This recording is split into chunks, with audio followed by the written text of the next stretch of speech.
ಮೈಸೂರು ಜಿಲ್ಲಾ ಪೊಲೀಸ್ ಇಲಾಖೆಯು ವಿವಿಧ ಠಾಣಾ ವ್ಯಾಪ್ತಿಗಳಲ್ಲಿ ನಡೆದ ಸರಣಿ ಕಳ್ಳತನ ಪ್ರಕರಣಗಳನ್ನು ಭೇದಿಸುವಲ್ಲಿ ಬೃಹತ್ ಯಶಸ್ಸನ್ನು ಸಾಧಿಸಿದ್ದಾರೆ. ಜಿಲ್ಲೆಯ ವಿವಿಧೆಡೆ ದಾಖಲಾಗಿದ್ದ ಒಟ್ಟು 29 ಪ್ರಕರಣಗಳನ್ನು ಯಶಸ್ವಿಯಾಗಿ ಪತ್ತೆ ಹಚ್ಚಿರುವ ಪೊಲೀಸರು ಬರೋಬ್ಬರಿ 1,55,00,000ಕ್ಕೂ ಅಧಿಕ ಮೌಲ್ಯದ ಕಳುವಾಗಿದ್ದ ಸ್ವತ್ತುಗಳನ್ನು ವಶಪಡಿಸಿಕೊಂಡಿದ್ದಾರೆ.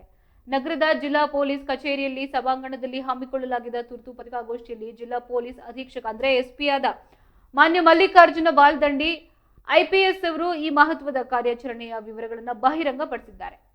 ಈ ಸರಣಿ ಕಳ್ಳತನ ಪ್ರಕರಣಗಳಿಗೆ ಸಂಬಂಧಿಸಿದಂತೆ ಜಿಲ್ಲಾದ್ಯಂತ ಕಾರ್ಯಾಚರಣೆ ನಡೆಸಿರುವ ವಿಶೇಷ ಪೊಲೀಸ್ ತಂಡಗಳ ಒಟ್ಟು 35 ಮಂದಿ ಅಂತರ ಜಿಲ್ಲಾ ಹಾಗೆ ಸ್ಥಳೀಯ ಖತರ್ನಾಕ್ ಆರೋಪಿಗಳನ್ನ ಬಂಧಿಸುವಲ್ಲಿ ಯಶಸ್ವಿಯಾಗಿದ್ದು ಸದ್ಯ ತಾವೆಲ್ಲರೂ ಕೂಡ ನ್ಯಾಯಾಂಗ ಬಂಧನಕ್ಕೆ ಒಪ್ಪಿಸಲಾಗಿದೆ ಎಂದು ಎಸ್ಪಿ ಅವರು ತಿಳಿಸಿದ್ದಾರೆ.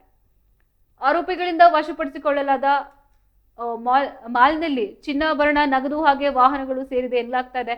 ಕಾರ್ಯಾಚರಣೆ ನಡೆಸಿದ ಸಿಬ್ಬಂದಿಗೆ ಪ್ರಶಂಸಾ ಪತ್ರವನ್ನು ವಿತರಿಸಿ ಇದೇ ಸಂದರ್ಭದಲ್ಲಿ ಪ್ರಾಣದ ಹಂಗನ್ನು ತೊರೆದು ಅತ್ಯಂತ ಚಾಣಾಕ್ಷತನದಿಂದ ತನಿಖೆಯನ್ನು ನಡೆಸಿ ಅಷ್ಟು ದೊಡ್ಡ ಮಟ್ಟದ ಕಳವು ಪ್ರಕರಣಗಳನ್ನು ಅತ್ಯಲ್ಪ ಅವಧಿಯಲ್ಲಿ ಭೇದಿಸುವಲ್ಲಿ ಪ್ರಮುಖ ಪಾತ್ರವನ್ನು ವಹಿಸಿದ ತನಿಖಾಧಿಕಾರಿಗಳು ಹಾಗೆ ಪೊಲೀಸ್ ಸಿಬ್ಬಂದಿಗಳನ್ನ ಎಸ್ಪಿ ಮಲ್ಲಿಕಾರ್ಜುನ ಬಾಲ್ದಂಡಿ ಅವರು ಮುಕ್ತ ಕಂಠದಿಂದ ಶ್ಲಾಘಿಸಿದ್ದಾರೆ.